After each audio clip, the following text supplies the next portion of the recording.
Sorry I didn't do a stream last week. I was traveling for family business, and I actually was flying all day. But there hasn't been, unfortunately, I've been doing a lot of freelance work to pay the bills, so there actually hasn't been that much progress on this scene since the last time we looked at it. Just to sort of like go sort of set up where we're at right now. If you haven't like been following the game or anything, Nightshift Galaxy is this sort of arcade style mecha shooter.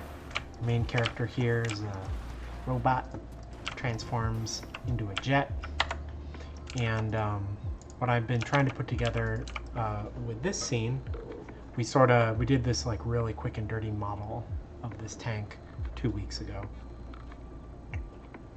And basically what I'm trying to do with this scene, I was also talking about this like sort of grid-based like wall and floor editor that I'd been programming. And like basically what we're putting together with this scene, like there's like kind of a bunch of stuff I'm trying to investigate. Like, but I guess if there's an overarching theme, it's this idea that I want to explore that everything in the scene, like all the mise en scène, as they would teach you in film school, is like sort of interactable or responsive, at least in like a cosmetic way. So a lot of times you're playing a game and you shoot, and the environment or like a lot of things, like even active objects, might not like respond to it, especially if it's like a AAA game in which all the art assets are very carefully authored and just so, right? Whereas like I am trying to think about scenes as being broken into kind of like bite-sized modules that, you know, stuff that's like about the size of or a little bigger than the player. So there's all these tiles you can see. If I jump in here, they're all about player size. And then additionally, this tank is made out of kind of player-sized chunks. There's the turret, there's the main body, and then there's all these legs. And so you can see each of the part of the tank has its own sort of separate damage receiver. And then I've also started investigating for these like grid-based, like dynamic, like wall panels, that they can actually be responsive as well. Sorry, getting messages. Did I go in Discord? Did I? Yeah, I told everyone we're live. So like, yeah, just this idea that like maybe these tiles, even if they just become damaged or start sparking or smoking, like that's more interesting than just being, you know, in an environment where like, you know, the main action of the game is shooting, but most of the things that you shoot don't react to getting shot. It's kind of like makes it feel very like the shooting is at the super core. So that's kind of like what I'm interested in exploring and why I'm looking more into making these tools for decking the environment instead of just, for instance, going into Blender and making a 3D model of the environment, which like would look great, but it would sort of be just so, right? Like, you know, so there's a bunch of stuff that like I could start working on next. I don't have a specific plan. I was thinking in the last 15 minutes or so before I started the stream what I might want to work on. And like, so there's like the AI of the tank itself, which right now is very simple. It just like gets aggro and it will like try and line up a shot, and then it prepares to shoot, it shoots, it has an extremely short cooldown, and then it goes back into its pursuit state.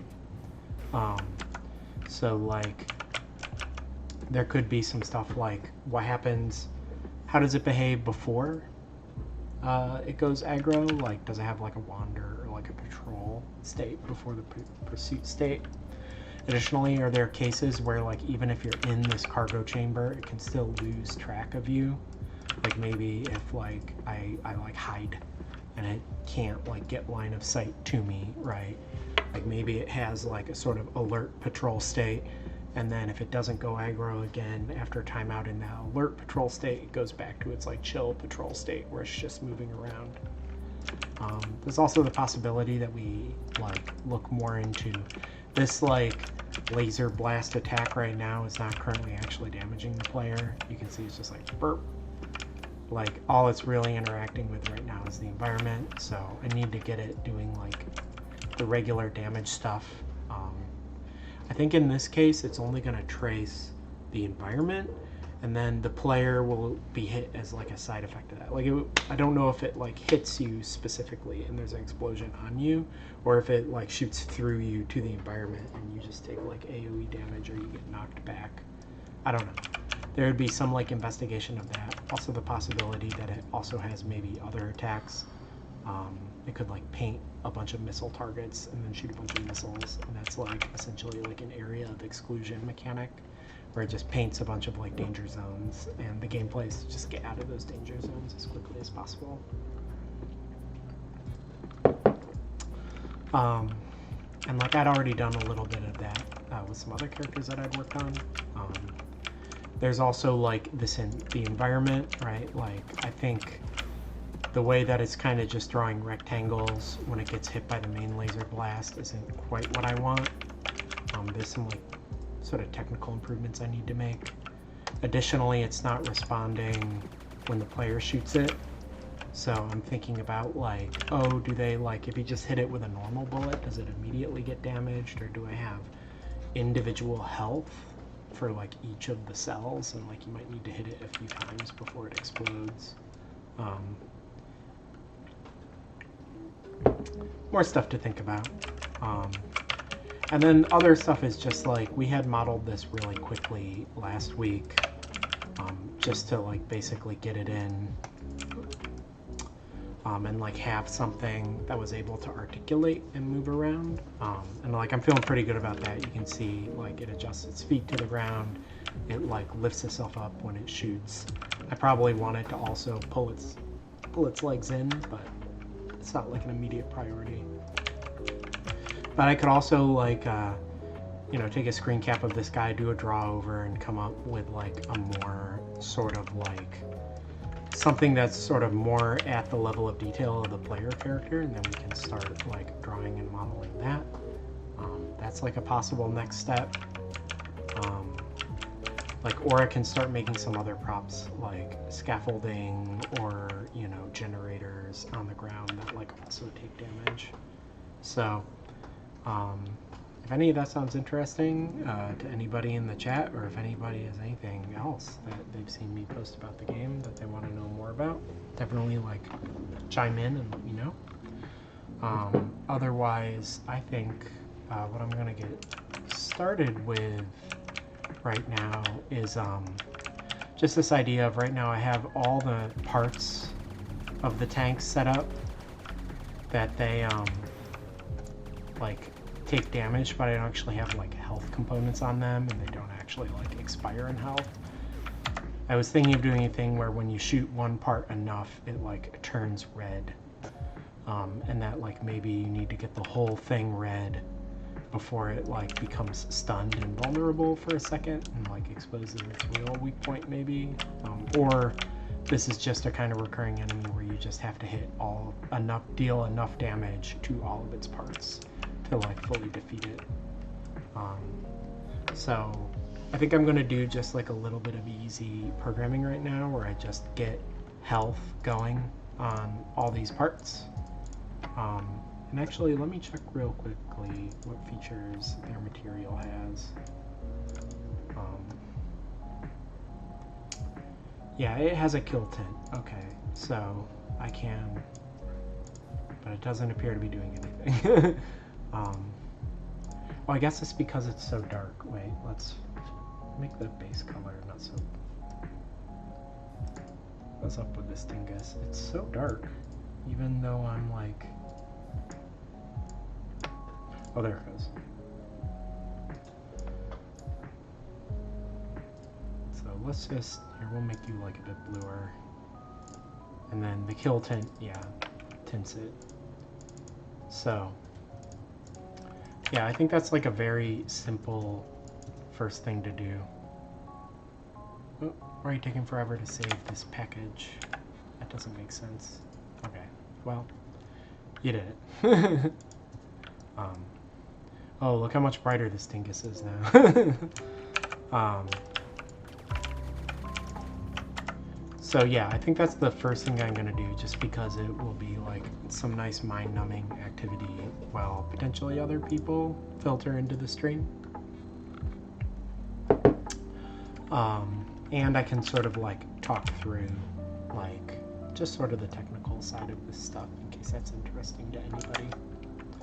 So flipping over to the code, you can see I was looking at, because I've already got some mecha parts that have health components, like I have these ship turrets, because I actually, so a mecha is my like specific term in the game for these big robots, like not something like the player or like player-sized units, but the really big multi-part enemies. I call those mecha. Basically, there's a mecha pawn at the root, and then there's several mecha parts. And like, so like, you know, the legs and the body and the head and the turret and other stuff. And like, it's all coordinated, and it all basically benefits from some problem solving that we did when I was working on an earlier game called Solar Ash, where we also had giant level-sized enemies that were made of multiple parts.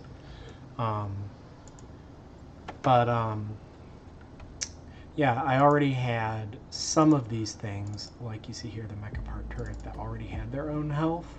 I think what I want to do is just go to the like base class mecha part and just make sure that all mecha parts by default have like a default health component. Even if they're not using it, it's easier to just say, yeah, all parts have health. Like, some people don't care, but that's the thing. Like, I've already gone through and made all of them combat listeners, which is the aspect that you add to an object to make it able to receive damage. And you can see all that that's doing right now is essentially saying like, oh yeah, if you've got the right tag on you, then you should like flash every time you take damage. But that damage isn't like going anywhere other than just doing, you know, this visual effect, right? So what I'm going to do now is I'm going to have a health component on every single part, and then when you take damage, I'm going to, you know, obviously update the health component, and when the health expires, I'm just going to tint. I'm going to like add this red tint to the material, and then basically what the game should look like when that's all working is that as I fly around, I should be able to like shoot out the parts, and then once it turns red, it'll stop receiving damage and it'll just be red, and we can just sort of see how fun it is to see if we can turn all the parts of the tank red. This stuff seems all very like not that exciting, but like this is like the plumbing. Like, you do this plumbing and you get all of these like systems in place, and then once all the systems are working, that's when you can start thinking about content and think about connecting it up with like themes and narrative and like the phenomenal experience of a player playing the game. Boy, I've talked so much, so let's just get into this. So I had that mecha part turret that already had a health component, so I want to promote this from this subtype mecha part turret to its base type mecha part. So I'm going to yank this from here, and then we're going to go to mecha part, and we are going to put you on here, and we can look at mecha part turrets CPP. That's its source file. If you haven't ever seen this programming language that I'm using right here, is called C++. And it's getting kind of hot here. I'm gonna go down a layer.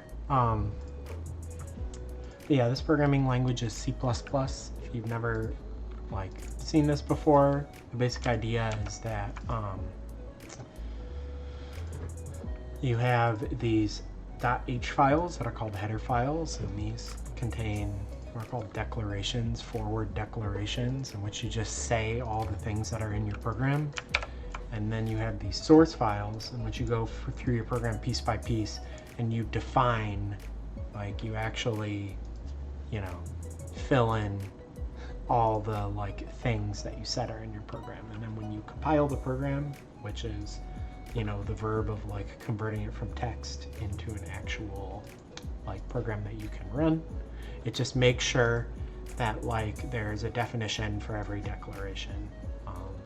Otherwise you get an error. And if all that's good and you have a main function, then everything links and your program runs. So, you know, I was in the declaration here updating like my declaration of mecha parts and saying like, hey, yeah, every mecha part has a health component. Now I'm going into the definition to these constructor functions, which are the things that set up these objects. And I'm saying like, yeah, actually create that health component. So we can go in here. I can say I want you to make a health component. I need to include all the headers that are like relevant to any declared parts of the program that I'm using in here. Boy, this is so boring, isn't it? But all this is to say, I've now like promoted this health component. I want to do a quick search on all my files to make sure that there's no other mecha parts. Yeah, okay, cool. What is prop overheating tile? This is, okay, this is not a mecha part, so that's fine. So let me just check real quickly. What are the default values of a health component if you don't ever add anything? It says that everything has 10 health and it has this, I have this idea of heat, which is that like you could maybe like physical attacks deal like regular damage and laser attacks deal heat damage, and heat like causes you to overheat, which like stuns you, and then you can deal the regular damage. I haven't quite figured that out. Maybe I'm gonna rip that out if that's not like a particularly interesting mechanic, but that's why these health components have both health and heat. And then you see how much damage have you dealt to it, how much heat has this component absorbed, and then like, are you overheating or has your health expired? These are like all the things that you get, and then there's a bunch of helper functions. So let me just shut down the engine here so we can do a recompile, and I can check if just moving that component to the base type didn't make anything cranky. Just gonna do a recompile real quick. Unfortunately, C++ is not very fast. Unreal makes it a little bit nicer because you can like incrementally just recompile parts of the program while the program's running, but not if you touch any of the headers. It's like a pro tip. So all that succeeded. That's cool. So now let's go into this combat damage function. So this is called every time you take damage. And you can see what the mecha part is doing is saying like, first of all, I only care about damage if it's coming from the player. I don't want enemies shooting other enemies. Maybe we want that. I don't know. It's possible. You know, like one possibility is that you like have a special weapon, which is sort of like a mind control weapon that changes like enemies into allies, and then maybe they can shoot each other. Or maybe there's just like a hazardous turret that like hurts you and it hurts enemies, and so like, you know, maybe we're like okay if the damage is coming from the player or is coming from just like a unaffiliated hazard. But for now, keep it simple. If the damage isn't coming from the player, we're not doing anything. If you've been tagged to deflect damage, then we're just going to indicate to the combat system that you deflected this, and that causes things like bullets to just like spark and bounce off. If you've been tagged to say like, hey, I'm going to flash, right, then we're going to say like, hey, just letting you know I absorbed this damage, and then right now we're just flashing. And then the default, if you haven't tagged up this part with like any special behavior, is like once again to return 0, which is just like not acknowledging that this was done. It was like, yeah, for whatever reason, I'm just not handling this damage. Mostly these responses are so that VFX or like user interface stuff can happen in response to how the damage was handled, right? So like as you damage things, it like increments your combo meter or whatever. So what we want to do now is, if you've been configured to like absorb damage, like you're set to flash, I actually don't love that. So you have ignore. I'm gonna just come in here, instead of calling this flash, I think I'm gonna call this like default damage result is like, yeah, whatever, we're just gonna call it flash. I can't think of a better word than that, because you do flash when you take damage. So here we're gonna say like if health component, what did I call it? I know there's a, here, let me close all my other tabs. Close other tabs, and let's open up the health component header. So I have apply damage. This is the function when you want to get damage. And like when you're damaging like a health component, you're not, it's not just a number like I'm dealing 3 damage to you. It's this damage description structure. And this tells you how much normal damage, how much heat damage, if this causes you to like instantly overheat. And I want to also add on this like potentially like if it's like elemental, like it has a type in some way. Like if I want things to know like, was this a fire weapon or was this an ice weapon? Like I would also add that to this damage description. And then, you know, a health component might be able to be configured to treat elemental damage different than vanilla damage. But once again, that hasn't come up yet, so I just haven't implemented it. These are all like ideas that I have. But if we apply the damage and we have this damage event, which itself has a damage field, which is, so you can see the tag damage event here. When you get a damage event, the thing that I'm telling you is like the caller, that is who's damaging you. I have the component, which is like which, like you might have like several components, and I'm saying like this particular component is the one that absorbed the damage. I also have component item because some components in Unreal have multiple items, like a articulated character has multiple bones. So if you actually got hit at a specific part of your body, this would tell you which part of the body got hit. You know, so like for enemies, I can differentiate between like a headshot, a body shot, or a leg shot. Then we've got that damage description. And then I've also here got like a direction, because like most damage has a direction, like the direction the bullet hit you, right? Or the direction the stab hit you for like melee. And then the last thing here is like a tag, which just tells you things like, is this damage over time? Was this a bullet? Was this a missile? Was this a melee hit? Was this a projectile impacting you? Was this a shotgun blast? Was this an explosion blast? Like I just have all kinds of tags here, because some things might want to handle particular types of damage differently, similar to the like environment thing. So I can just get the damage off of here, which, like, you know, in this case is like the player has a weapon object, which is their bullet shooter. You get hit by a bullet, it looks at that bullet shooter to get the damage, and then that damage gets shoved into this damage event, and then I'm passing it on to the health component here. So if damage was applied, then I want to say you got damage inflicted. And I also want to say if health component, if your health expired, then in addition to like flashing to indicate that you got damaged, we also, I think I've got a thing here. Where was it? I thought in my combat utils I had a thing which was to set, let's see, there's overheat color. What do I do? Enemies, we go to enemy unit. They have a bunch of like default stuff when they get killed, and one of them is that they get tinted dead. So like, let me just see. Okay, enemy has a try kill function. All this stuff is happening. And set kill tint. Where does that happen? Oh, I see here. I just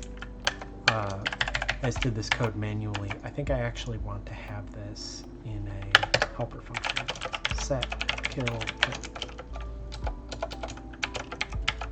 So do this on a material instance dynamic. This is a special kind of material whose properties can be changed. So dynamic means that's a little bit slower because it can't get batched with other objects that are sharing the same material, but it can be changed. Normally the way you deal with materials in Unreal is that everything is a regular material until you want to change something, and then you clone it into a dynamic material, like just in time, and then modify the material. So that's what we're doing with this dingus. So then we can come down here and say we want to add this new helper function, set kill tint. I say if for some reason you passed in an invalid material, we don't want to do anything, just sort of safe coding practice. And then here we want to paste in this code.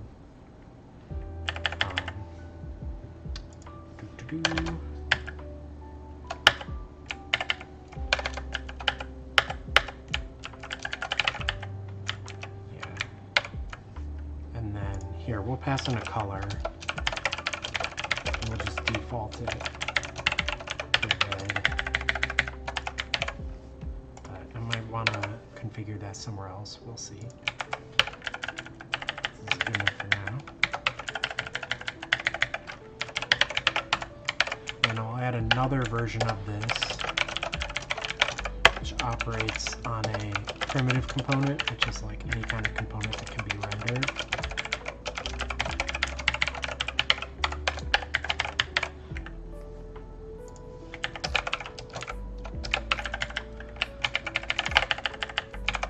So, similar to before, we want to early out if the component's not valid. So we need to comment that, because when you define a function, you don't specify the default values for any of the arguments.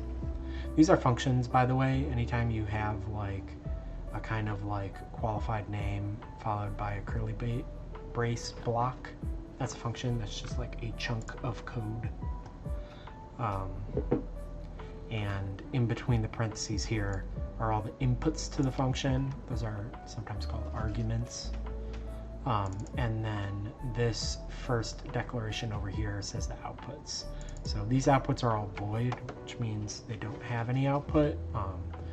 That's common for functions which we say have side effects, right? Where they reach into the scene and they modify something. As opposed to like, you know, adding two numbers, 1 + 1 is 2, that has 2 inputs and 1 output. So now, actually I don't need the world. I just want to say, hey, at the number of materials on this component. Components can have multiple materials, right? A single mesh might have like a base material and then an accent material or something. So we want to loop over all the materials in this component, and then we want to set the kill tint on that material. And like I was saying before, we want to just in time convert this material from a regular static material into a dynamic material that can be modified. So Unreal actually has a helper function for this called create dynamic material instance. I'm going to say it's this index, and I'm going to leave all the other options default. We can just like bip over into this function real quick and you can see what happens. It like gets the current material, it checks if the current material is already dynamic, and if it's not already dynamic, then it creates a dynamic material and sets it, and then it returns. So this one, like, it's sort of a twofer, right? Like if it's not already dynamic, it makes it dynamic. If it is already dynamic, it just passes it through. So this is a very helpful function. So now we have this set last damage time function. So I'm going to come back to the mecha part here. We're going to say, hey, if we applied damage and it caused your health to be expired, then we want to say combat util set kill tint on the root mesh of this part. So now I just whacked F5. You can see it says building selected projects down here. We're just waiting a second for it to like catch up and do that. I should be able, how do I open up the, yeah, here's the build window. We can like watch it happening.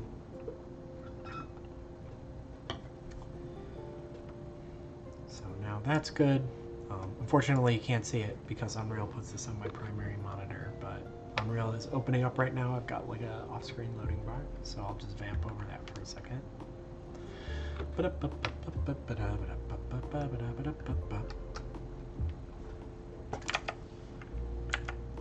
Cool. So, let me look around my screen here. There we go. And we'll put it all the way over there. Let's come in like this. Great. So now, when I hit these enough times, yeah, there you go, it turns red. And like after it turns red, it stops flashing, right? Because it's not inflicting damage anymore. So now we can go to all of these parts. And we can basically just shoot it enough times to paint all the parts red. Okay, let's see if we can get the back legs. There we go. So now in theory it is defeated. So let's so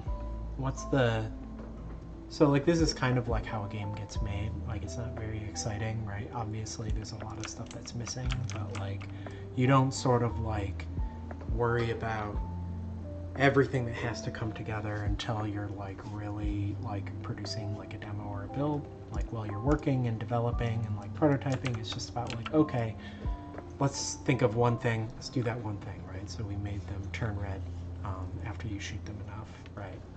And they have a health component, right? So I can actually look at that health component in all of these guys, and I can change what their like max health is right here, instead of just being like, yeah, it's 10 shots. But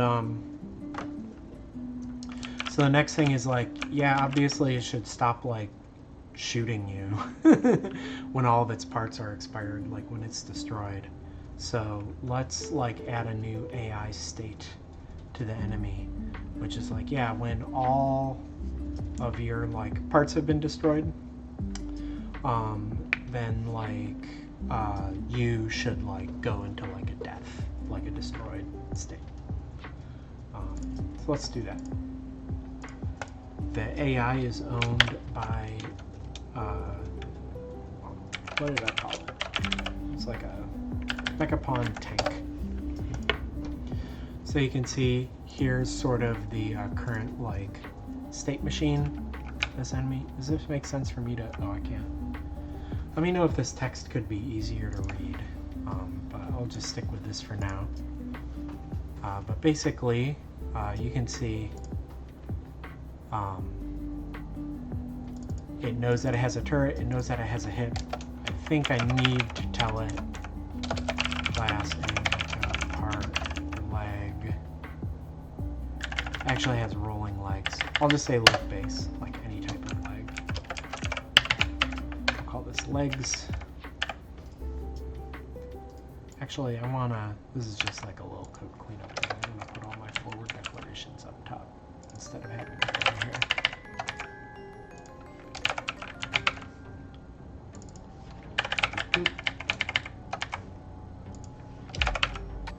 Actually, let's put these in alphabetical order.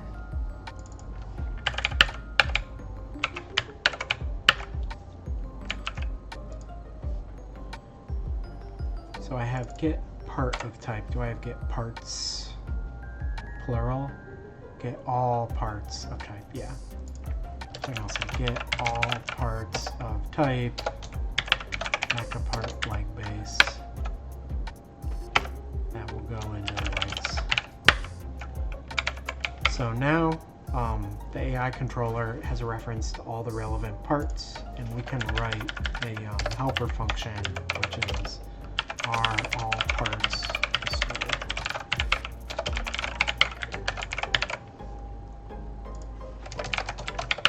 So we indicate that that this function we're defining is declare this part of the tank by putting that qualifier on there.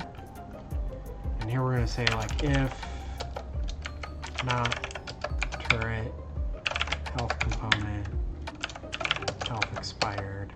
Actually, let me create a shorthand for that. So we can just come in here and say is health expired. That's health component and health expired. Just like a little pithier way of saying the same thing.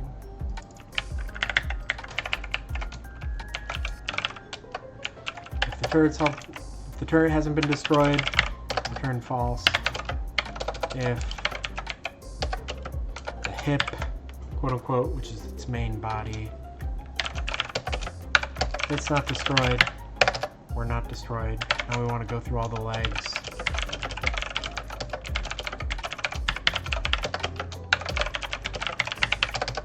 Otherwise, if everything has been destroyed, then bada bing, we're totally destroyed. I could just iterate over all the parts in this, but like I don't know that it might have parts that like aren't part of the like damage system. I don't know. I just find it easier to be like more explicit about it. So now you can see here's all its states as a searching state, a pursuit state, and then it has all these attack states: charging, attacking, and cooldown. And let's just add under here mecha state destroyed. I'm pretty sure mechapon doesn't already predefine that state, right? Oh, those are events. Alright, let's go back. Mecha state start. Yeah, it doesn't predefine any states. So we can just have another state in here, destroyed. And then we can, so handle event is my main AI state machine. The way that this function works is I have a big switch. Switch is basically a way to say like, hey, match one of these cases and then run the code in that case. And then all of these cases are combinations of the state and the event, right? So when I enter the spawning state, or when I update the spawning state, or when I update the pursuit state, or whatever, right? This is just I like this as like a very pithy way to just go through all my states and all my events and just fill in like a big flat list in this one function of like all the different sort of decisions that the AI might want to make, and then just writing the code for how it makes each of those decisions in each of those cases. But I can also do some catch-all decisions up here, right? So I can say if my state is less than mecha state destroyed, right? Which means I'm like active, because you can see all of these names in an enum are ordered. So like all the states less than destroyed are the ones that are up here, right? So if the state is less than destroyed, actually I'm going to give this a name. B enter destroyed is if the event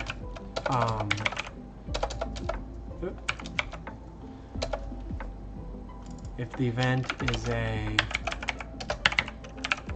update event and our state is one of the active states and all our parts have been destroyed,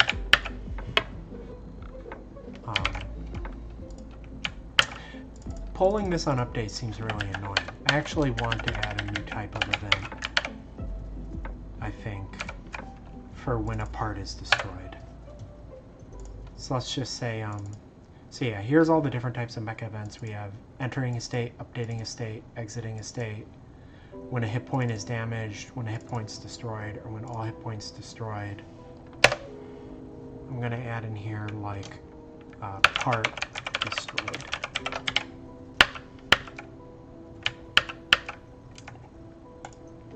And if we go into the mecha part here,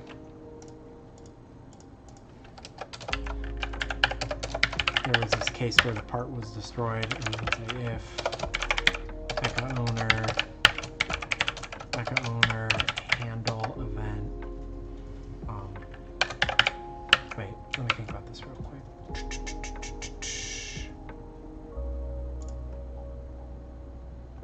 I think I actually need a wrapper for handle event, just because of the way my process mecha event works.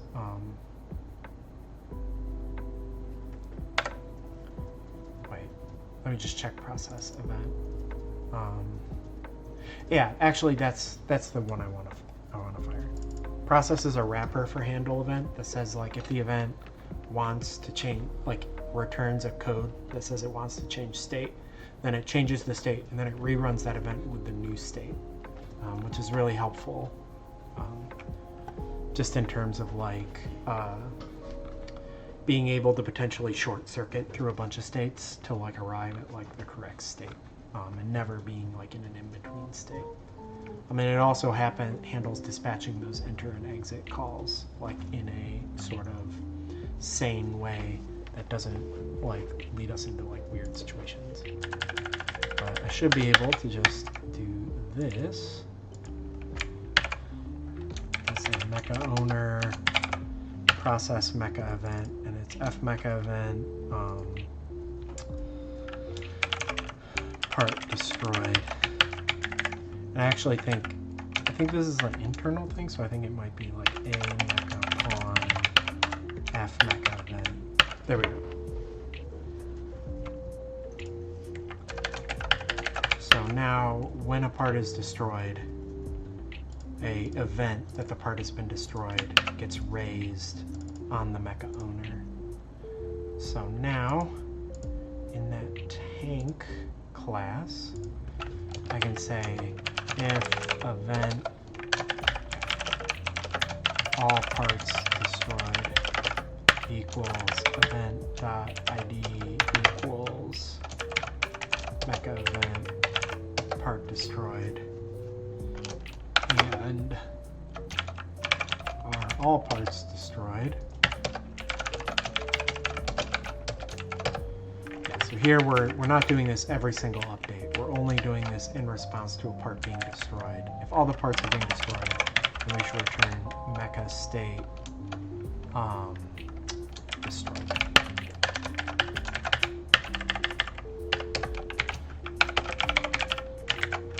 We'll call these the interrupting transitions. And here we have state function. And let's look at what we do.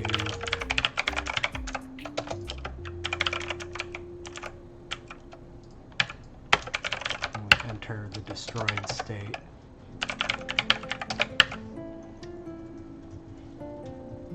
Let's see.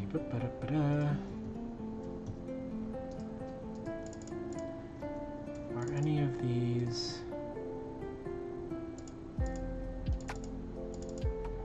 What are all the different states that happen?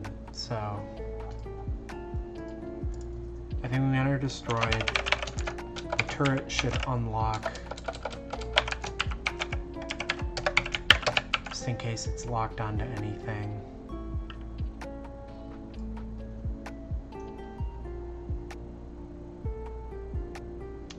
Attack, enter. Let's start shooting new. Yeah, if the turret is shooting for any reason, it should stop shooting.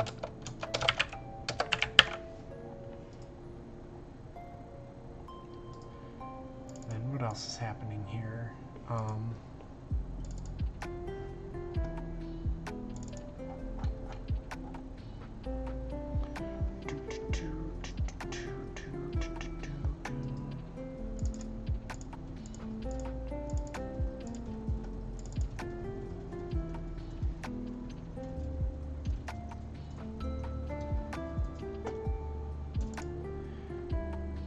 Let's see.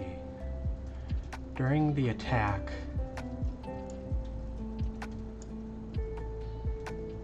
there's the hip kind of does this sort of thing. I think actually when it's destroyed,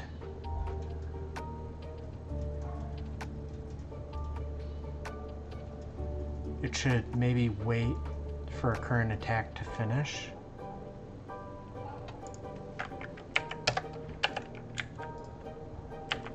No, wait, that doesn't make sense. Let's just see how this works right now. And maybe just to make it like really obvious, I'm actually gonna... I'll hide the turret. That would be my like quick visual indicator that the tank has entered its destroyed state. I'm sure this is scintillating content.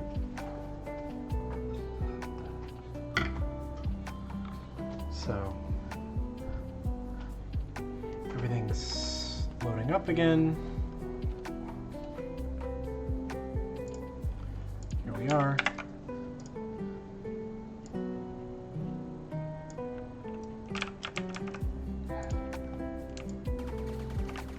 So now I can shoot out all the legs.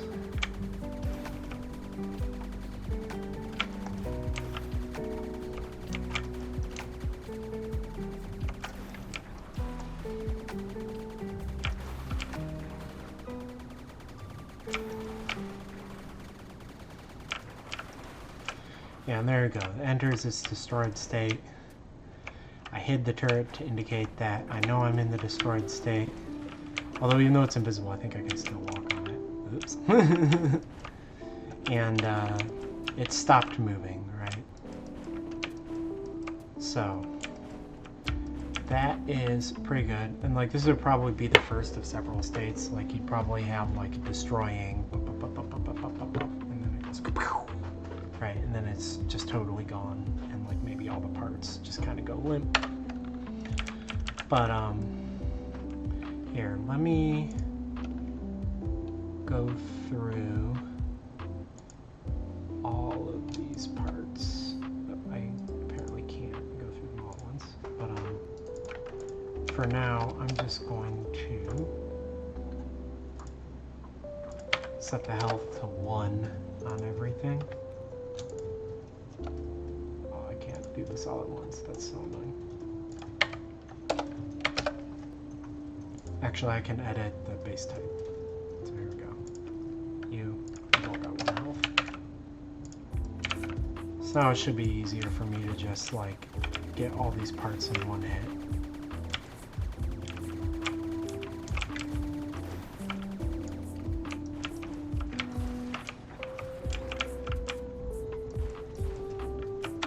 So what happens? What is it in my code that makes it like stand up and then go back down again?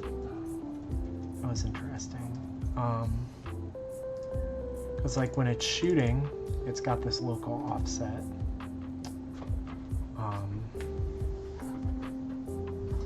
As the turret locks target, we like save the position that we want to shoot from, and update pose with target position. So, as in target pose, it gets clamped to its navigation region, and then we hit the ground, target position, ground normal, and the pose just goes to that. So that's not what causes it to happen. I'm confused by my own code. Surprising.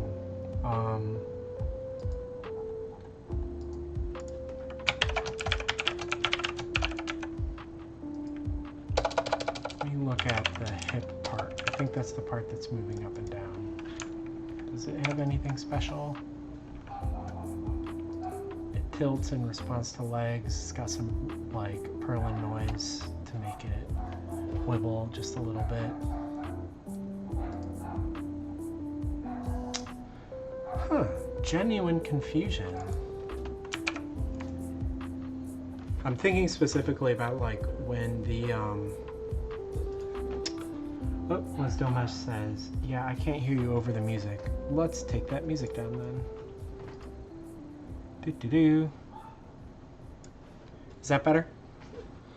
So,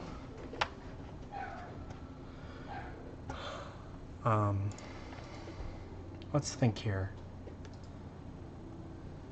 I mean, it's got this. Yeah, much. Okay, cool. So like I'm specifically thinking about like when it starts to shoot, it like stands up, and then when it stops shooting, it goes back down again. And I'm actually confusing myself because I'm like, where is that code happening? Is that in the turret?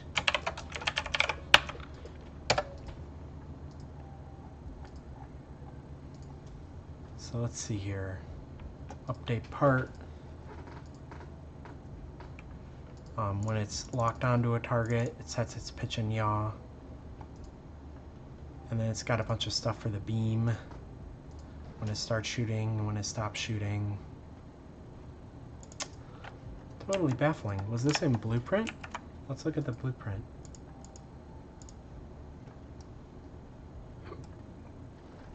Mechapon, rolling tank. I don't have any scripts on this guy. I'm genuinely baffled. Like, I'm not crazy. We all see it going up, right? Like, zerp, it's up. Zerp, it's back down again. Let me, like,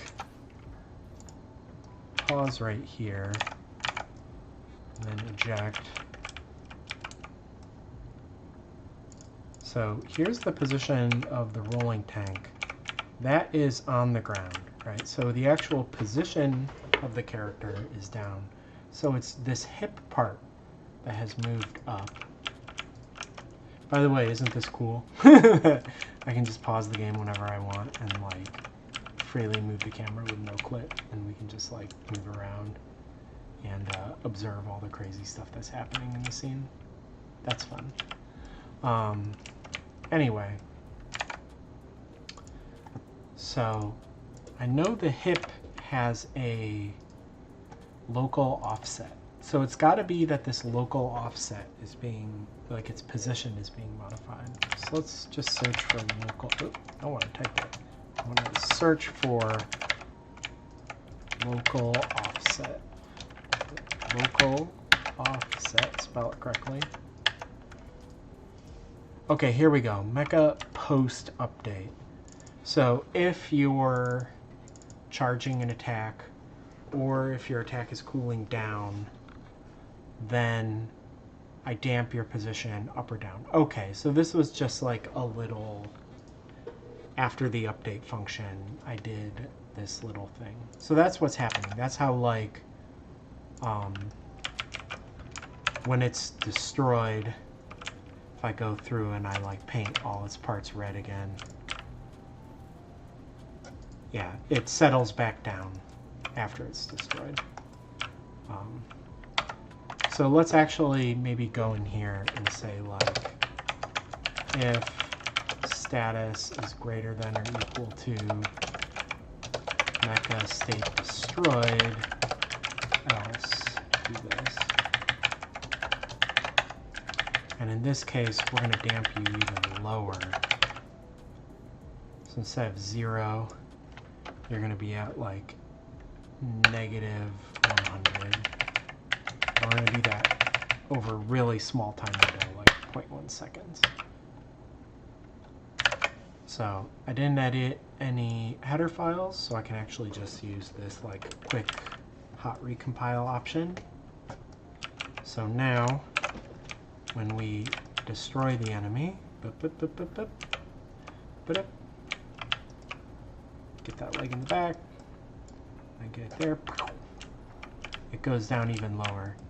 Is like 100 not low enough? Let's do like negative 250.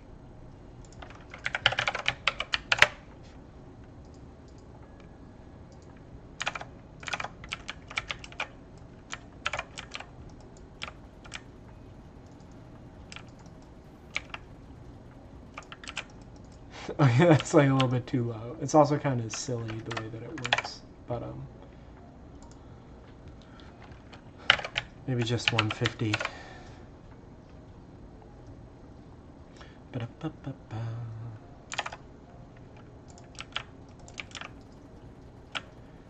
Okay, deal 1 damage to each of its parts to really quickly finish it, and then it goes down. So there we go. It just stops.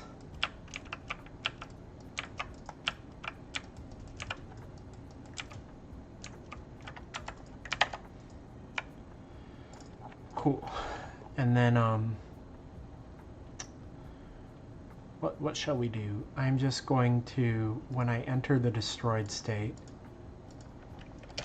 I'm going to say saved position equals my current position. That's just save position, right? Yeah, I also want to save the rotation.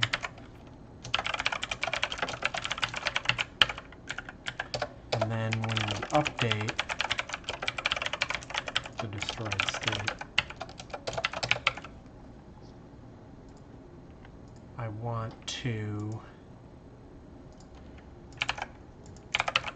damp towards the saved rotation.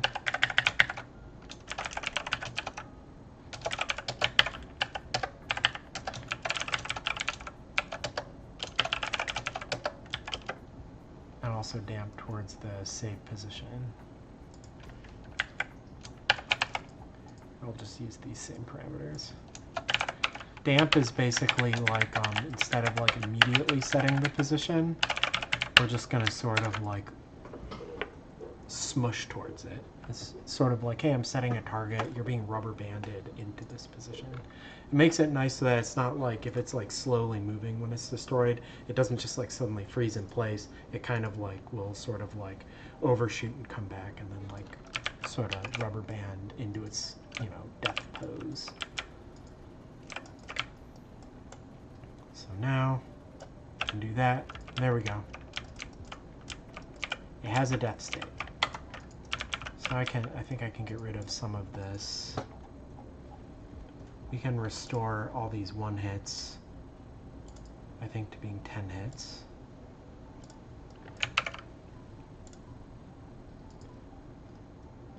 Here was the leg. 10 seems fine.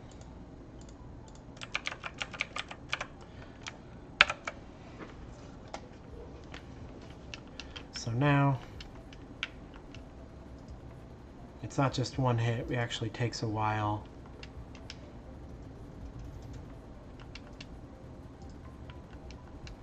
Now this is still kind of underwhelming, I think, because there's no audio feedback, for one. There's just the like flash.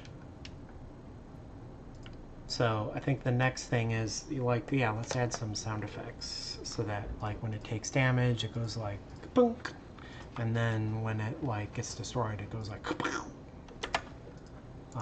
so I wrote my own little helper structs because they have this function in Unreal to play a sound, but it doesn't just take like a sound asset, it also takes all these properties, like do you want to modulate its volume, do you want to modulate its pitch, is it a 3D sound, is it playing from a particular location. So I wrote like a helper struct to wrap up not just the asset, but all of those additional properties. So let's go add those, and we'll just add it to the basic mecha part. So what do we have here? It is F star SFX. Isn't that what I called it? F star sound is what I called it. So this will be SFX damaged and SFX destroyed. And when you take damage, when we apply damage, if your health expired, then star SFX play sound. This is the color. You want to supply an actor for each sound so that, you know, theoretically if it's a long or a looping sound and then the actor is destroyed, the sound automatically stops, right? You want every sound to be owned by something in the scene. So this will be owned by the part, and it'll be SFX destroyed, and the position will just be at my current position.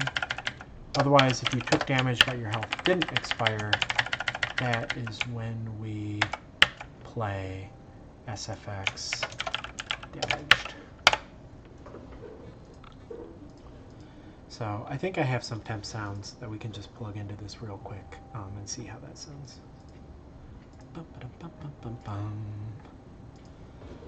edited a header so I couldn't just hot recompile, so now I need to vamp again as we like open this back up again. How are we doing on time? Okay, only like halfway through the stream. We should be able to do some more fun stuff. Sorry for that like lengthy programming part. Boom, boom, ba-dum, boom, boom, ba ba ba da ba. Did it open? Sorry, my main monitor is slightly covered up by the monitor that I'm using to stream, so I always have to like peek around to see it when I'm like alt tabbing. So now we can actually open up all of these. Here, I'll actually open up the blueprints. So there's the mecha hip. Here's the mecha. This is the turret. This is the like hip. And then here we have the leg. I think I just want to put the same sound on all of these. I'll start with the hip. So we just filter by SFX. So you can see, like I said, we can assign an asset to all these things, and then we can also change like attenuation settings and pitch settings and all this other fun stuff. But let's find a placeholder sound. So if I just look at these and I go sound waves, I think I have some like, here's some hit sounds. What are these?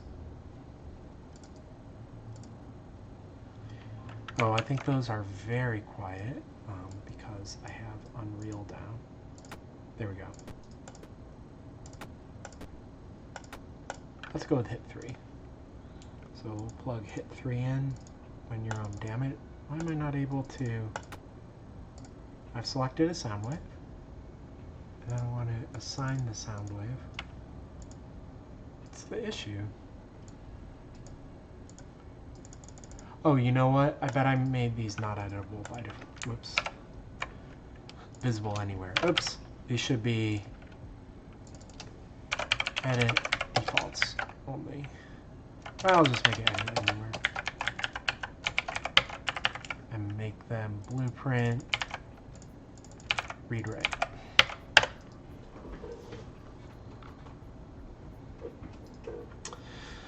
Touch the header, so I gotta open the engine again, so we're gonna have to wait another 5 seconds. There it goes. Oh, we are loaded. Okay, cool. So now we have the turret part, the definition of the hip part, and the definition of the leg part. So I guess I'll just go to the turret part here. For damaged, we want hit 3. There it is. So now when I hit the turret, cool. And then when the turret is like quote unquote destroyed, we have like an explosion sound. So many.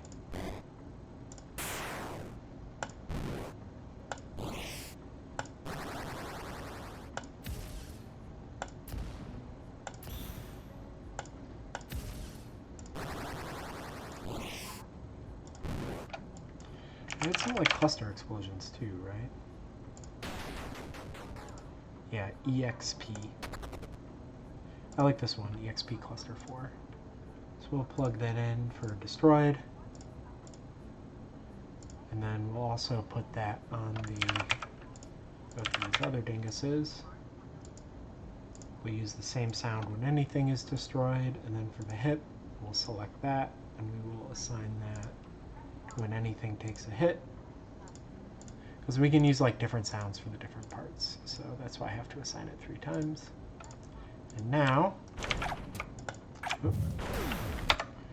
let me make the aspect a little nicer. Here, we'll just go like that.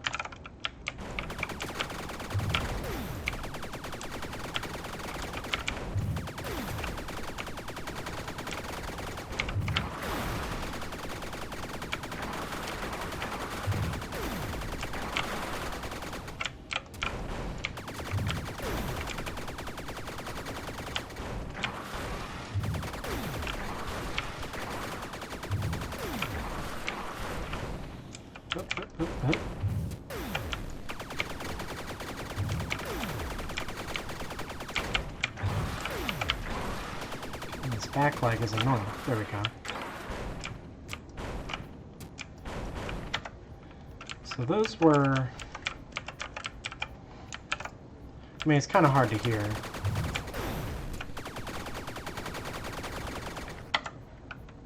I think probably the explosion sound could be louder. Let's just, I don't know, go, what was this, the tank turret?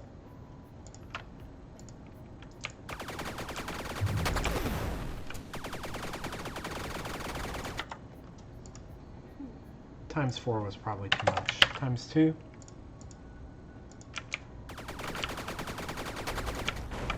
Yeah, that's good. So we'll just put times 2 on all these. So I think the next thing that's kind of underwhelming about it is that when it's destroyed, the enemy doesn't really react, like the color changes, but it's still just sort of doing its own thing. I would think it would be like, ugh. So, thinking about it, I think what I want to do is, I think I want to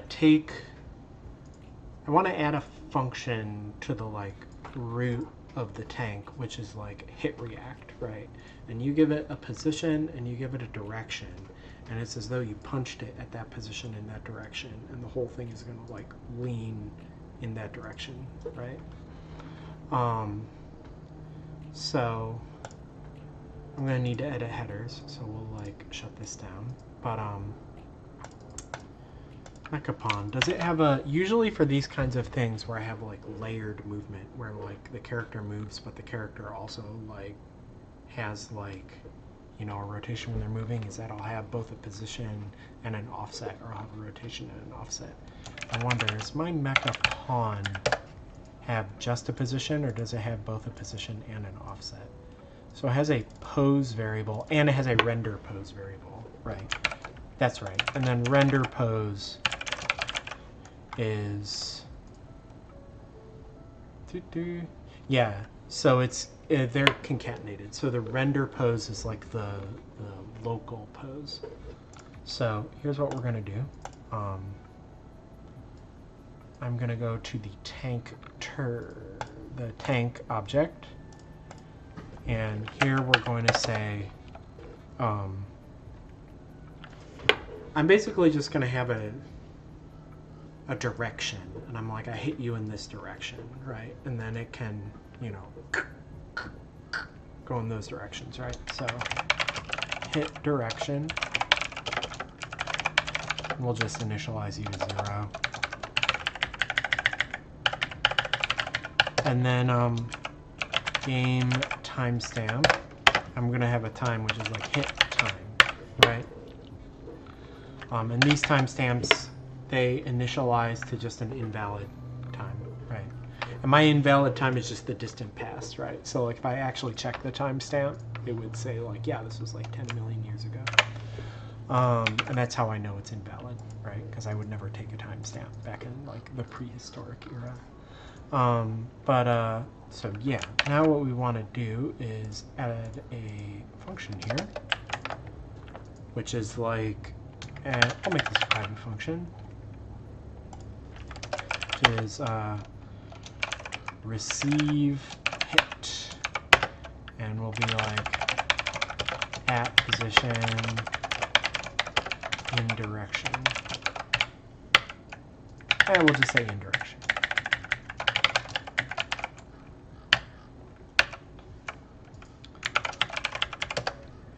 And I wrote this function before, and I put it up here, this, like, are all parts destroyed.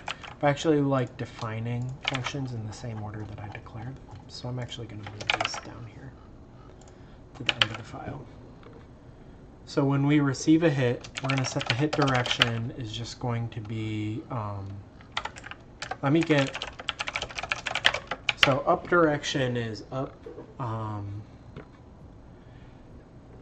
in a very simple, like, normal game, up is always up. It's always just in Unreal 001, like the z equals 1 up direction.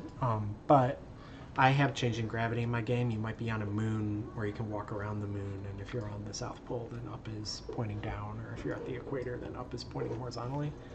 So I actually have to, like, get the up direction. And then what I want to do is you're going to give me this hit direction, and then I am going to basically level that out, right? Like vec-util level direction, and it's in direction upder, right? So the hit direction might be slanted or something. This is going to force it to be a horizontal vector. And then hit time, we're going to set to now. And there it is. There's our receive hit function. And then what we want to do up in this post update is, in addition to having some logic here for raising and lowering the hips, I also want to add the logic for converting this vector into a rotation. So we can say if hit time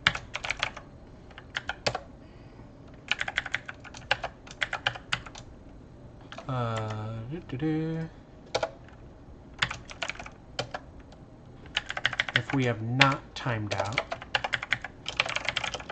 and we're going to say the hit duration, what would it be, like maybe half a second.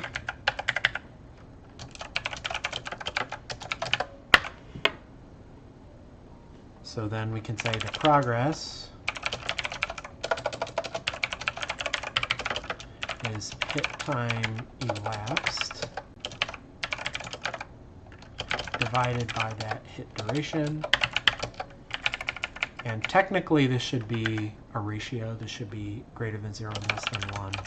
But just to be totally sure, I'm going to call a function on this saturate, which is like if you're less than 0, snap it to 0. If you're greater than 1, snap it to 1. Just make sure that this value is a proper ratio. So then I'm going to say the hit angle. I actually have another easing utility function called unit parabola. So unit parabola is 0 at 0, it is 1 at 0.5, and then it is 0 at 1 again, right? So we're going to put in the hit progress. And then we're going to multiply that by d2r means convert degrees to radians, and I guess you'll lean back 30 degrees when you get hit, right? So now this goes from 0 to 30 degrees back to 0.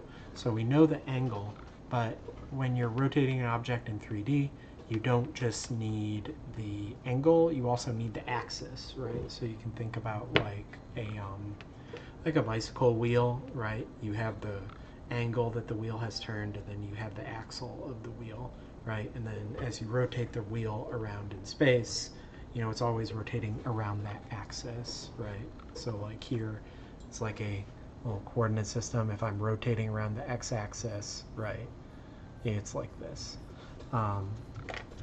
The especially mathy linear algebra term for that, if you're in college, $5 term is eigenvector.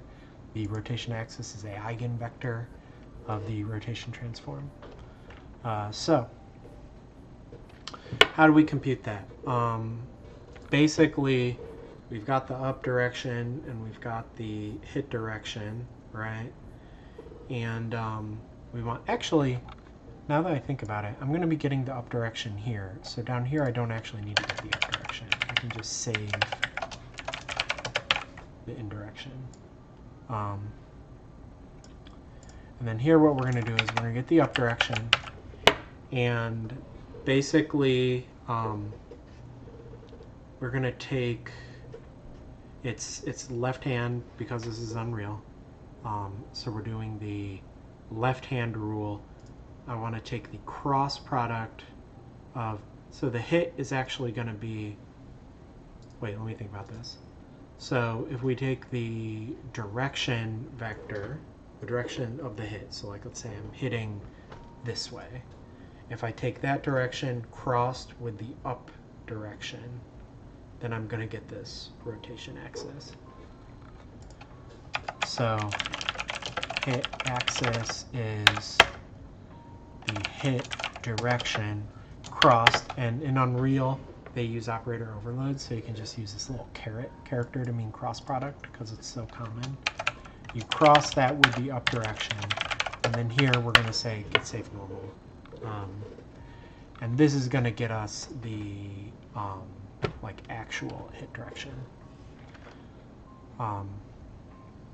like the actual axis, right? Because it's, you know, the cross product is always like, you know, you can define an axis with two vectors, right? If I'm rotating from one vector to another vector, then there is an implicit third vector, which is the normal of the plane that those two vectors lie in. And the cross product basically extracts that normal. You can normalize it. Now we have a unit vector to act as the axis. So we can say the hit rotation is hit axis and hit angle. Now this rotation is in world space, but the render transform that I'm applying this to is actually in local space. I think actually what I want to do is,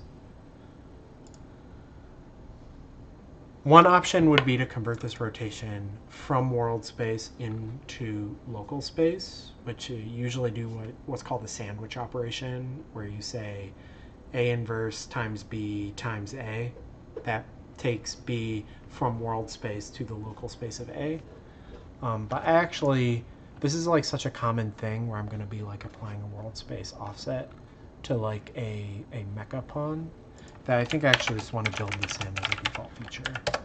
So in addition to the render pose, I want to say like the offset pose. I'll just say this is like local space, and this is world space.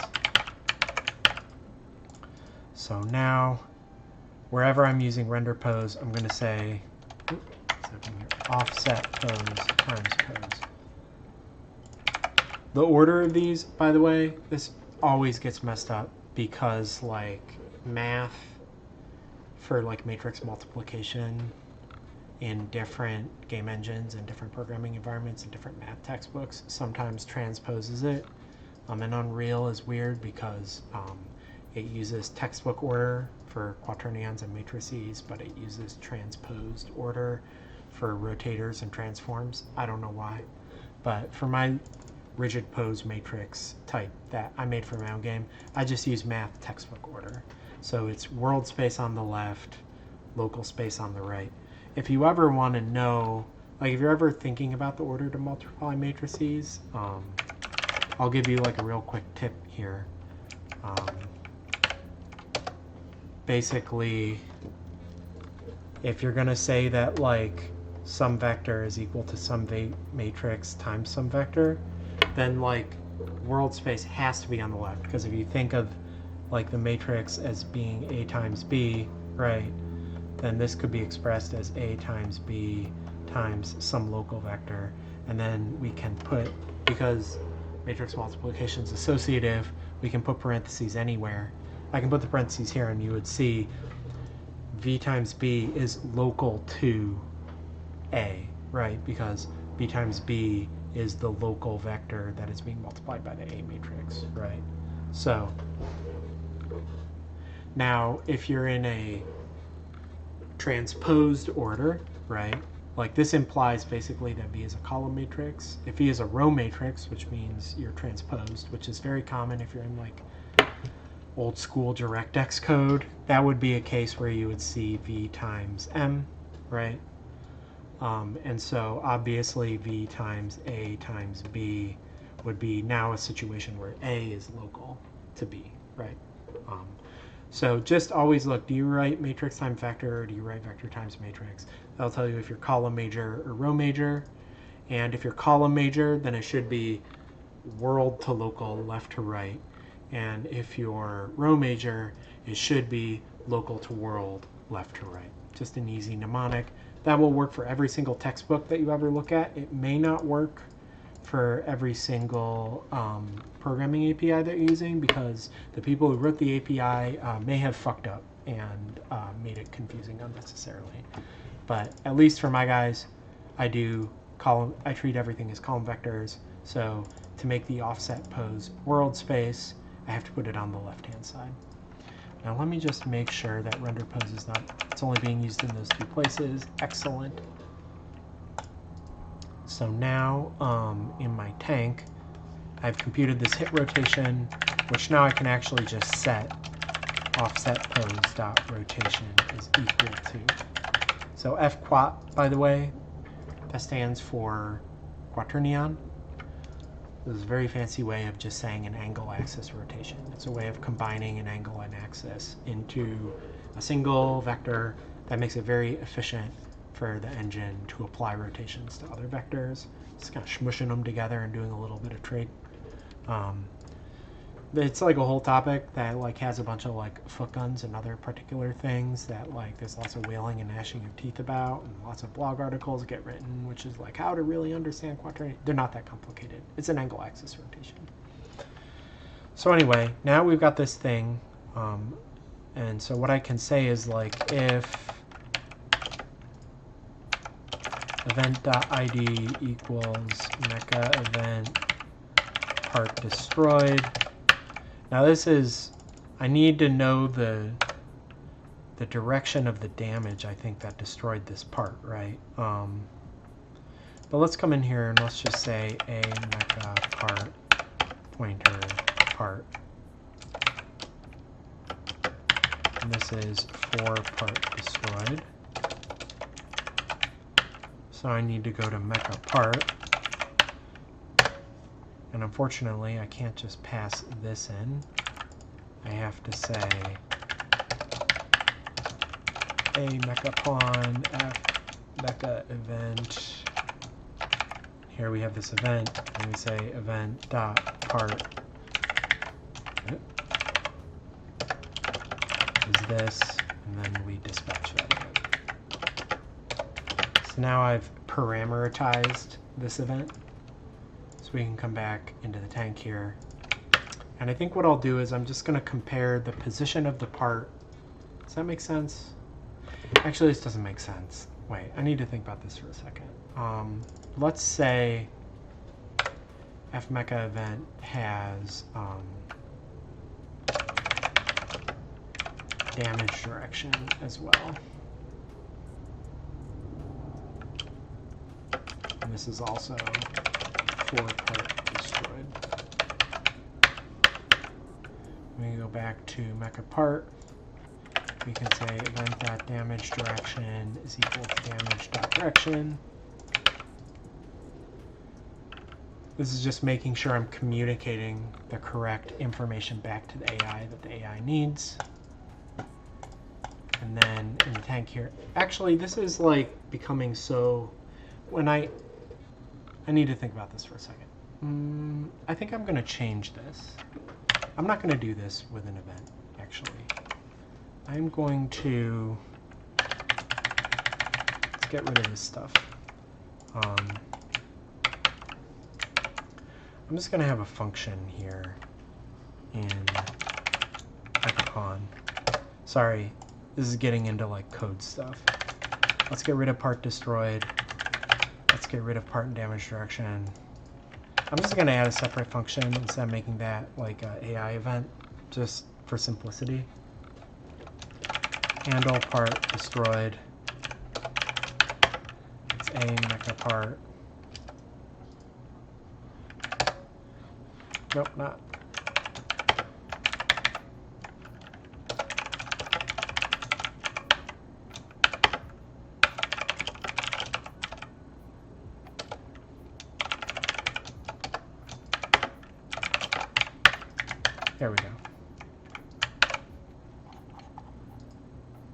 And this is actually just going to be a virtual function.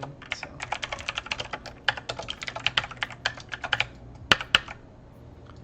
And now let's go back to part. Instead of this stuff, we can just say mecha owner handle part destroyed is damage. I don't love, so like this is an alternative. Like, you know, I have my AI state machine, and then you can have virtual functions for just like specific things. They are like, it's like 6 eggs or a half dozen. You could do it either way. I just like don't like when you start having a huge number of these virtual functions. So I like to keep them under control and just have a smaller number of better like event handlers, but this is fine. This is fine for now while I'm just prototyping. Handle part destroyed. Great. Throw it right here. Whenever there's any part of the declaration that you're not supposed to have in the definition, I still like to keep it around as comments, just so I know. I wish that C++ made you include those, but it doesn't, so whatever. If all parts destroyed, then how do I set the mecha state? Do I have a way of like force setting the mecha state? That's an interesting question.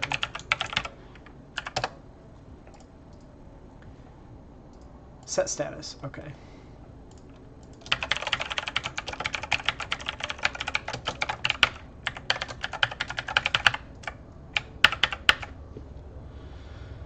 Cool.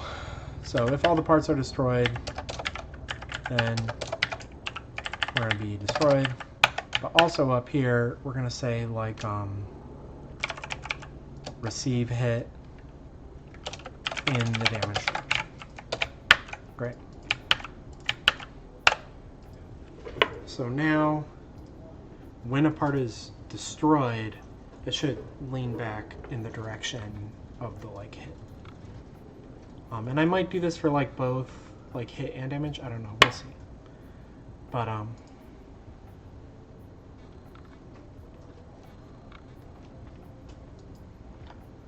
it's loading. Oh my goodness. Oh, where is it? Boop. Zip.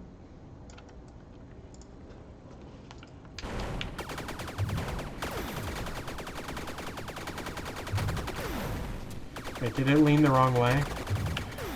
Oh my goodness, it was leaning forward rather than leaning backward. I wonder why that is. It's the hit direction this way times the up direction should be going that way, but it's going that way. It's very strange. I mean, we can reverse it.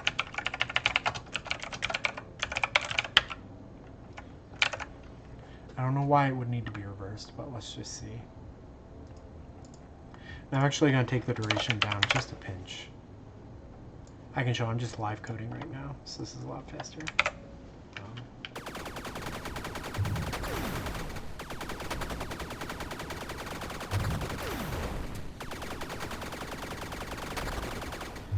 I think like 30 degrees is too much, maybe just 10 degrees. Also, I think maybe the hit reaction should be longer, but maybe we do like using util. I'm gonna just say using namespace using util, so I can stop typing using util. Maybe we have not just a parabola, but we do like ease out.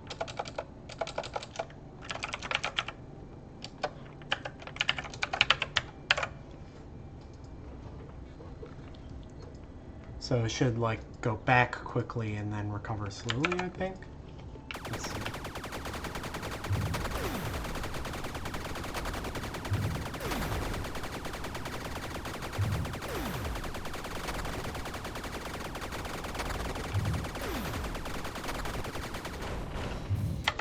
I wonder. I think the damage direction was not necessarily the right thing to do. I wonder if it's like part dot position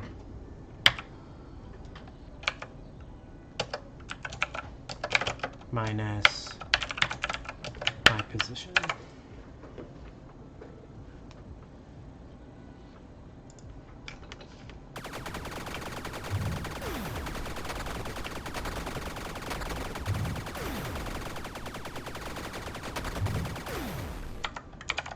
Oh, it should be posed opposition minus part opposition. Oops.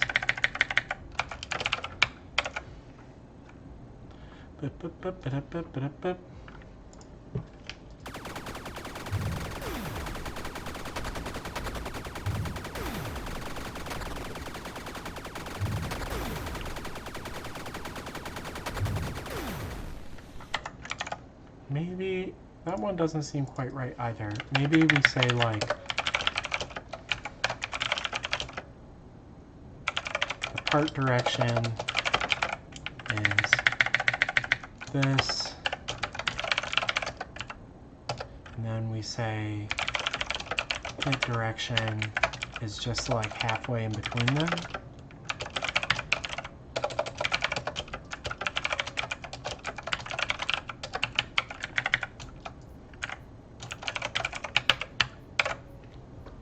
Oop, typo here. I used a little d instead of big D. Oh.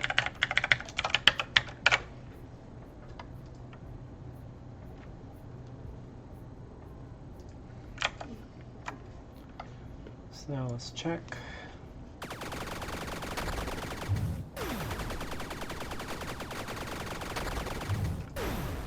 I guess that's pretty good.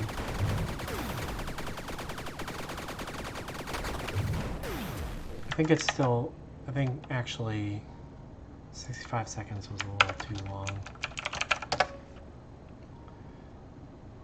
Let's change that. Let's just make it a third of a second, something really slow. Maybe this is good. I don't know. Let's find out.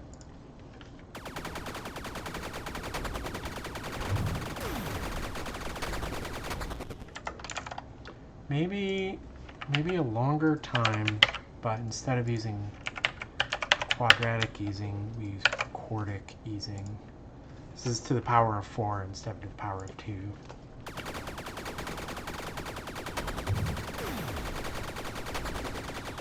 Yeah, that's better.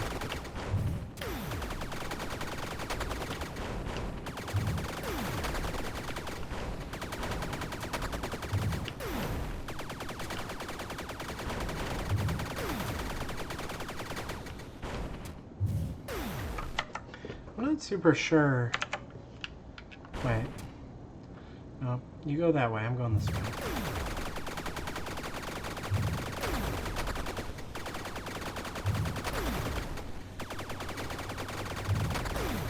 Okay, I need this guy to stop shooting me. So actually, I'm just gonna comment that out.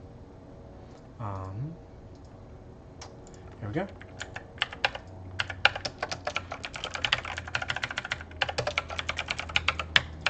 We're just gonna comment out the part of his AI that makes him shoot. So he's just gonna pursue, but just keep looking at me.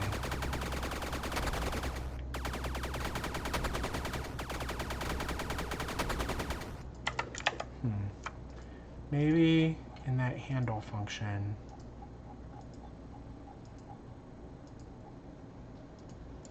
we put more weight towards the part direction.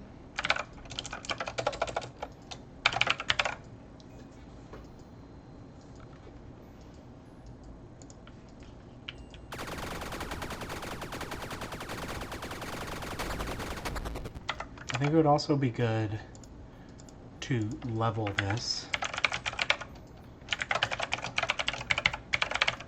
Like level the rotation axis.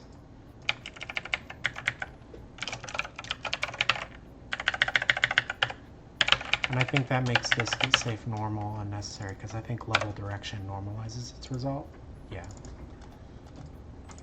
So.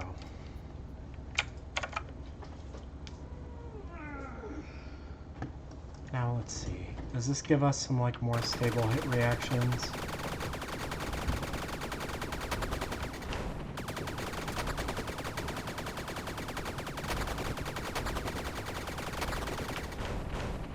Also, always seems to be going in the same way, right?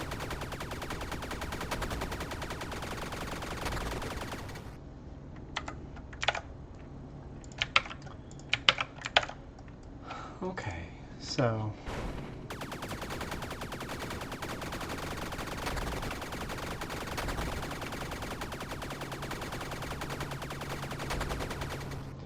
I think 10 degrees is still too much.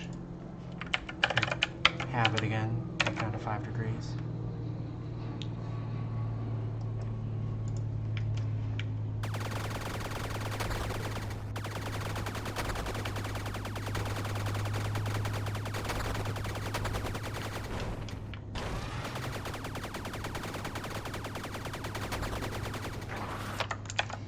And then like, maybe take that down even more.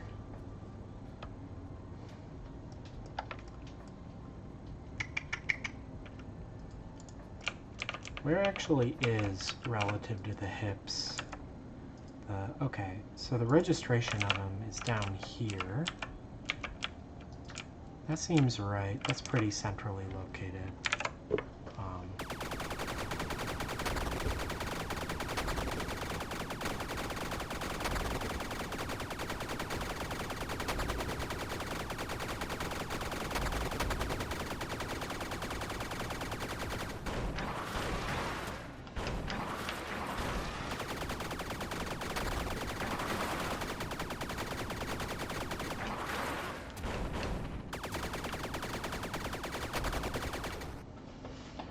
Okay, it's not the greatest. I think I could do better.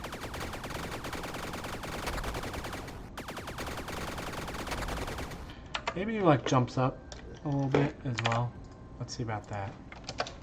Offset pose dot position plus equals upper times 100 meters times unit parabola outward.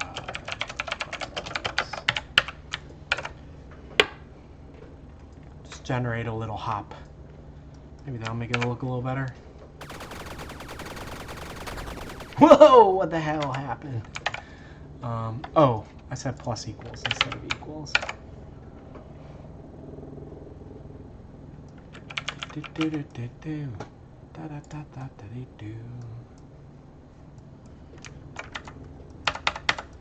Why is this command log here? Go away. Oh, I made something unhappy. Let's just shut down and restart. Sometimes Unreal just gets unhappy.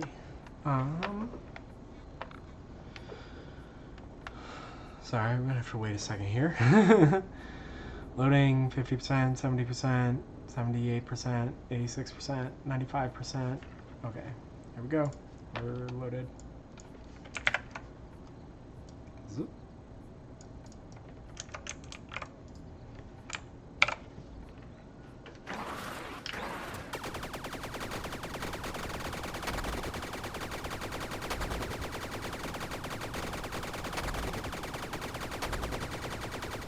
I think that's pretty good. I think the fact that the easing is a little bit different between the rotation and the position gives it a little bit. Deus Ex Nexus says aniformers more than meets the hentai. I don't know what that means. I mean, you're obviously like making a joke about pornography, but you also had a grammatical error. It should be than, T-H-A-N. So, you know, maybe think about your trolls. Okay, I think this is looking like, in terms of like a hit reaction, pretty good for like, yeah, excellent, good, thank you. We love to see good grammar, but yeah, I think like as far as a 6 lines of code hit reaction goes, that one looks pretty good. I think the last thing that's sort of like underselling it is just the fact that there's no like explosion, right? Like I mean, I could do one thing. This is not like a great solution, but it's at least something that I can test, which is just I think it's fighter function library flash and shake camera if on screen. Damage doesn't have a position. We can say like part dot pose dot position.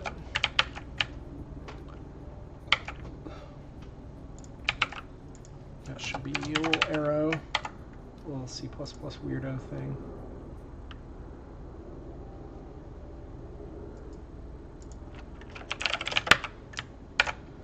So this will just like flash the whole screen. That's not great. I think most people actually like turning flashes off, but I just want to see how that looks. Okay. Now naturally you can like turn flashes off, so you can still see it without it. But the screen still shakes a little, and that's pretty good. I actually think the shake is more important than the flash. Do I just have shake, camera on screen? Yeah, that's probably better. So now I think I basically just need like a particle effect, right?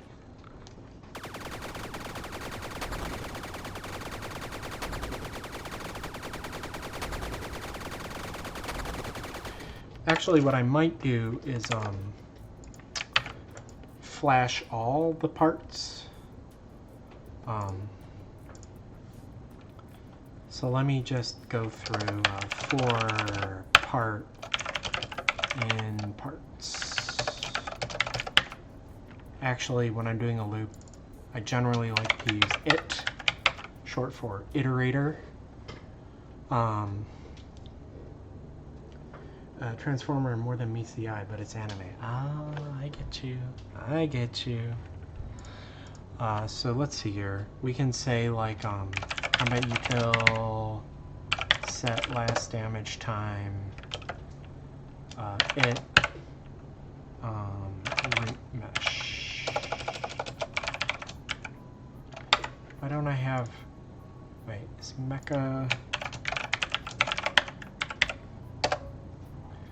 is root mesh not exposed? Okay, yeah. Here I can say,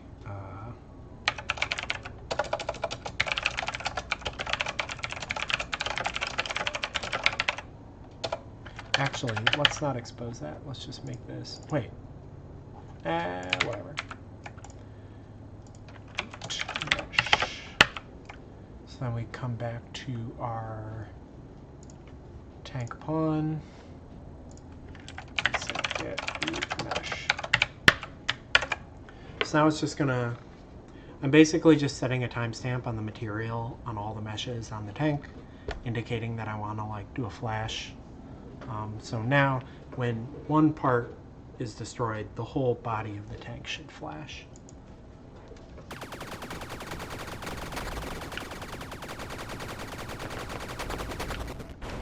I think that's actually pretty good.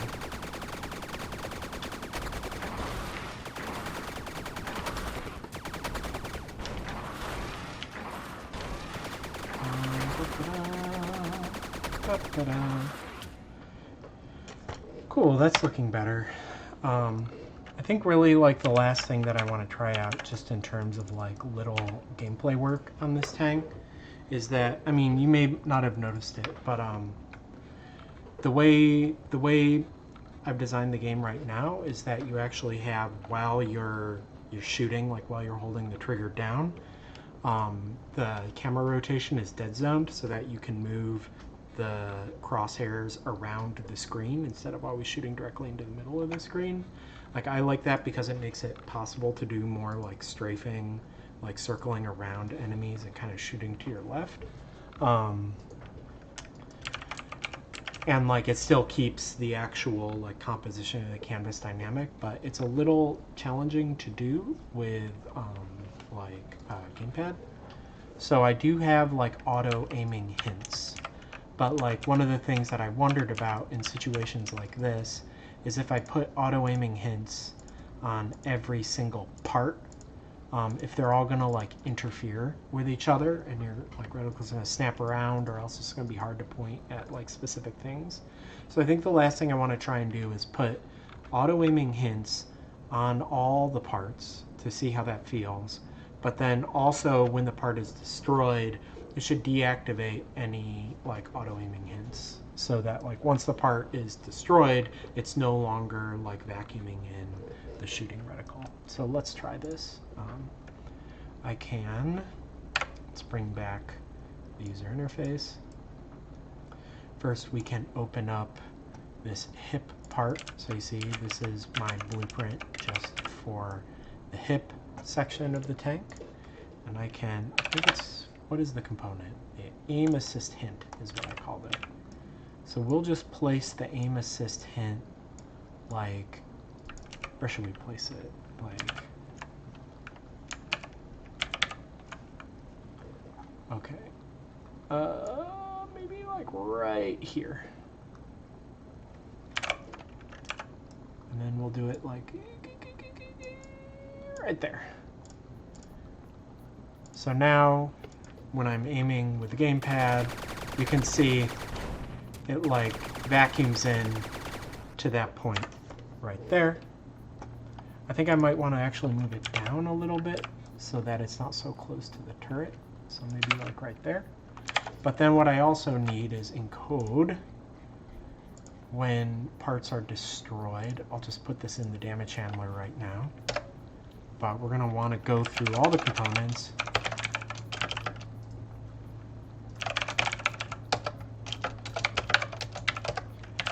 If as hint is cast as U aim assist hint component. Oh, I just said that I always like using it as my root variable. Let's do that. If it's a hint, as hint, deactivate. Oh. And this doesn't need braces because it's basically a single line.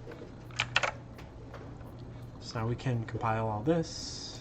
As you can see, I'm just hot recompiling, so it should be pretty fast. I mean, C++ is still frustratingly slow. But there we go, successfully linked patch.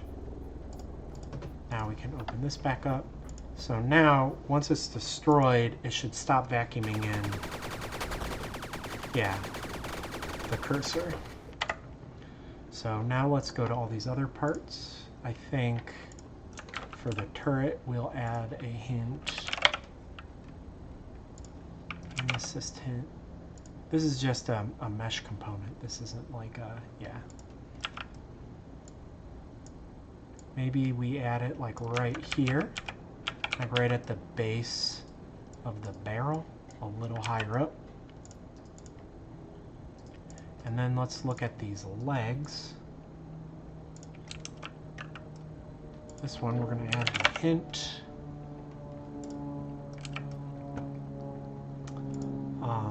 And then I need to attach it. Put you under the chain component. Attach you to limb C. I just want to move it right there so that it's like on sort of the surface of the leg. Now let's see how this feels.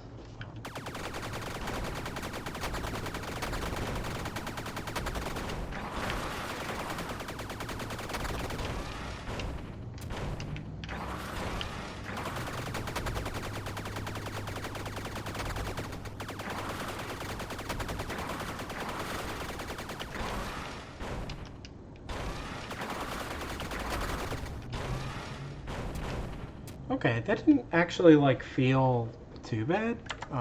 It could, I think this actually could probably be pulled in like here a bit. But, I mean, I was actually worried that that was going to feel a whole lot worse than it actually feels.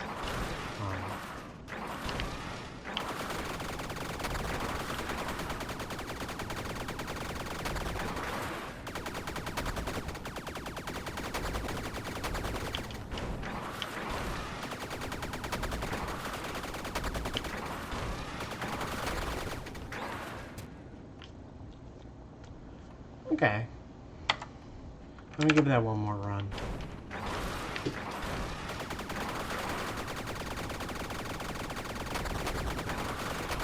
There is a little bit of it like jumping from target to target. I think maybe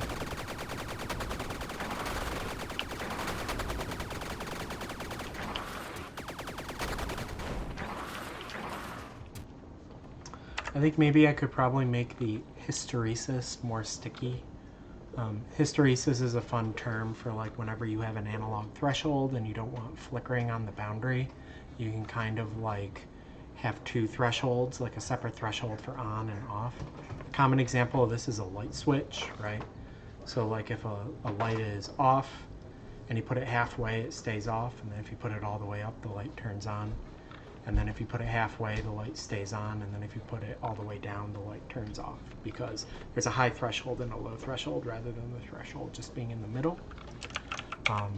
Another way to think about that is like if you have a bunch of targets, you want to make the currently selected target stickier than all the other targets to prevent it from flickering between the targets.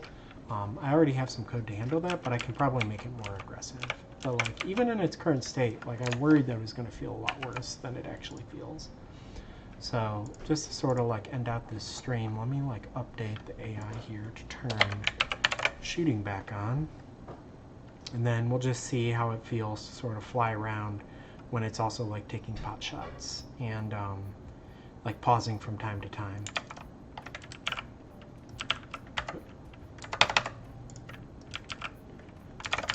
What's going on? There we go. What is happening? I just want to... There we go.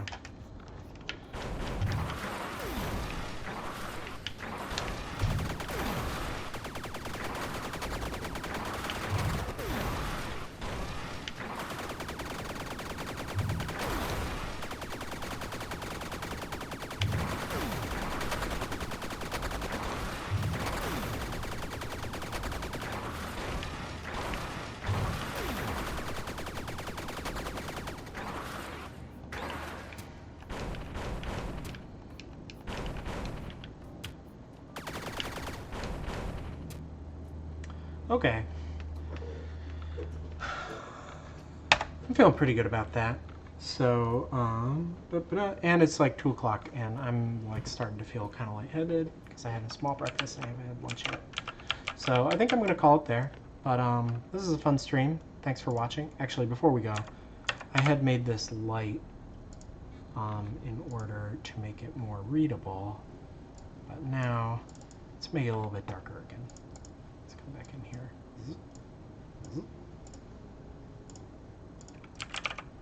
Make it a little spookier for if I record any post-stream footage.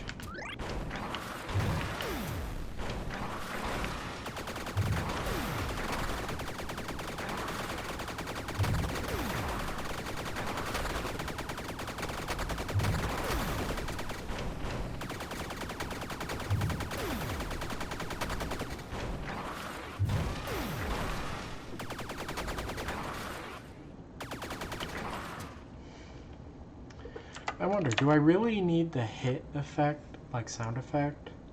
Because I think the bullets have their own hit sound effect. This will be the last thing that I do. Just go back into where they're damaged, and we'll just come in out. This bit.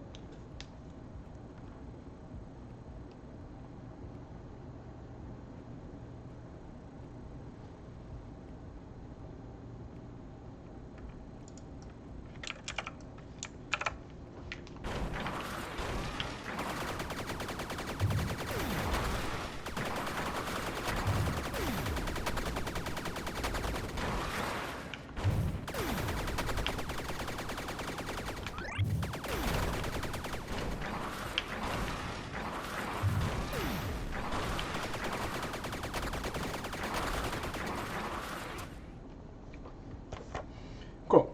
So probably next thing is give it like a more dramatic death. But I think that's like pretty good for now. I think like it's at least starting to change this from like a thing that just moves around to something where like there is like a mechanism to defeating it. And I think it is like consistent, as I was saying earlier,